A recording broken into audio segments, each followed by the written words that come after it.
What's up? How you, Jaelan? Doing pretty good. You good? Yeah. How's your well-being? I'm just always trying to be conscious of that, trying to make sure that I'm mentally all right. But for the most part, today's been a good day, so it's all good vibes, positive energy. Okay. Counting each day as it comes. Yeah, taking all each day, trying not to count the days because it's been a long time already. But What brought you, Jaelan, to this movement in particular? well, my father he named me after Nelson Mandela, right?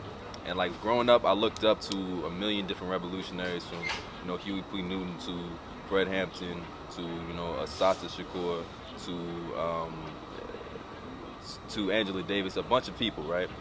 And something that I had to just understand is if these are the people that I'm going to look up to, and these are the people that I'm going to base my morals and my judgment moving throughout this life after, then I have to question what I'm going to do when I'm put into a position where I see something that's unjust going on, and whether or not I'm going to try to do something about it. Whether or not it's going to end positively or negatively, whether or not I'm going to make that decision to be a part of what's going on. Yeah, that's some heavy shoulders to walk. Your folks named you after Nelson Mandela? Yeah. So where's Jaelan? My middle name is Mandela. Okay, well, you gotta say that. Jaelan Mandela. Jaelan It's Mandela. okay, it's There you okay. Don't be ashamed of that. That's what's up. Why do you think Blackburn in particular is important to this movement? Because I talked to a lot of alumni. I'm on this question. They're like, well, why won't they take over the administration building? Why won't they, why Blackburn? Well, from the faculty point of view, I think the A building, the administration building, would be a bit more direct. But Blackburn in particular, it's right by the yard. Everybody has to walk by the yard every single day. So every single day they're going to see the tents outside. It's not going to be something that could be easily forgotten just going to class or going to work. People are going to see this every single day. In addition to that, I think just the optics of having the tents on the yard or right by the yard like this is part of the reason why it got so much coverage in the news. Because just the pictures of tents outside of a college campus is kind of insane. So the fact that we have it set up like this, I think, is part of the reason why it got so big. Oh yeah, listen, I walked on the yard when I met you yesterday to come talk to you, and to see it versus even on social media, but to see it, I was like, oh, like this is for real. Like people are sleeping here, living here, right here on the yard, and that part right there to me is real interesting. What kind of outcome does Jaelan Mandela wants to see from this movement? Obviously, I would love to see all the demands met, but I think even bigger than that, I think I personally would want some sort of shift within the understanding of the administration. And I want the administration to look and self-reflect and see what they feel they could have been doing better, what they feel they could be doing wrong currently, so they can try to transform what's going on there so there can be a better future for this university and maybe just universities, HBCUs all across the country, honestly. But I want this to be like a catalyst for some real change on the administrative end. Have you experienced some of the complaints of living in the dorm and the mold and things of that nature, like you personally? Yeah. Not the mold, not that I recall, but I remember being in dorms where we didn't have heat because the pipes froze. I remember seeing, rats running into my room sometimes. But as far as the mold, like even just hearing the stories of some of my friends that I met in here, the people who are afraid to go back to their camp or go back to their dorm because of the mold in their rooms. And I heard a story about a girl who's actually leaving for this semester because she's getting so sick because of the mold that's in her dorm. And hearing those stories, it really, I don't know, it tugs at my heartstrings, and it makes me really sickened and disappointed in Howard University for just allowing this to happen. Like, this should not be happening at this university. And what year is this for you? It's my senior year. Senior year. Senior year, you're supposed to be allegedly like relaxing. Yeah. And cruising out. What's your major? Public relations. And you want to be? I want to be a lawyer. Yeah. Okay, you want to be a lawyer, so this is early for you. Yeah. How has it been with the younger students for you being a senior? How you feel about that?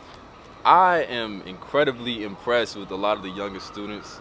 They've definitely shown themselves as not even future leaders, but just current leaders in what's going on right now. So I feel completely comfortable leaving whatever I'm leaving behind in their hands because I trust them totally.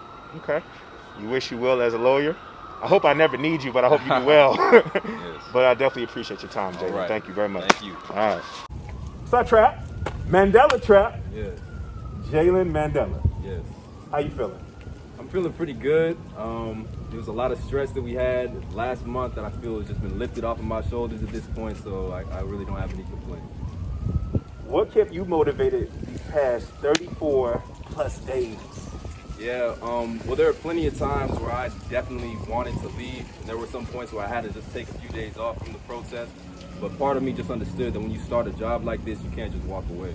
And nobody expected it to last this long, but it did. So I knew I had to stick around, especially with everything that everyone else was putting on the line and what I was putting on the line personally. Yeah, you know, you and I, we talked before when I came up here, and at that time, what was going on with you and not knowing when it was going to end, it's expressed to me how you felt the moment you got news that, or you was there, or however, when it was over. What's that emotion you felt? But without getting into any details, there was a lot of stress, like I mentioned, even just moments before the protest came to an end, or days before the protest came to an end. And when I finally had the information relayed to me that it was finally coming to an end, I remember I walked through that building, I had a huge smile on my face. I had all this relief in the world. And then a part of me was, sad, because at the end of the day, we had to build ourselves a community, and we understood that it was coming to an end. Now, I know that because it said on the live movement that you can't disclose what the agreement was. Yeah. Now, personally, that sounds like something that came from the university. That's just me. Now, I could be wrong, but, you guys talked about transparency and things of that nature. How are we going to know that the demands were met in the future, like for an alumni like myself and people who are watching all over the world? Well, as far as the confidentiality, what I can say is that just me judging Howard based off of what I've seen during this protest, Howard loves to play the game of the media, they love to play the PR, and they love to be able to control the narrative. And what I understood while I was in the protest is that those people were willing to stay in there for a very long time. So the fact that we weren't forcibly removed, the fact that we're no longer in this building, you got to understand that Howard in some way satisfied us, so we made the decision to leave. And that's all I can really say. That's good. I appreciate it. What does this mean for Jaelan Mandela personally? And for those who don't know, it's because, your father named you Mandela. Yes. Right? So what does it mean for you personally? This whole experience, this 34-something days, it has been, I would honestly say it's a life-altering experience, if I'm being honest, because you had to deal with the media, you had to deal with just the politics on the school campus, you had to deal with just the interpersonal relationships within the protests and the power struggles and the dynamics with then in that environment. And there were just plenty of learning lessons that I know personally I'm going to look back on for probably the rest of my life. Yeah, you and I talked about that, and I got to tell you, I appreciate how candid you was in that conversation and everything. So, shout out to you and get you some rest. Yes, I appreciate it. Looking forward to it. Thank you again. Yeah. Thank you for carrying on the legacy, because I think people forget that protesting at Howard University is just as much a part of our history as our homecoming. Yes, exactly. So, I appreciate you. Yes, Congratulations.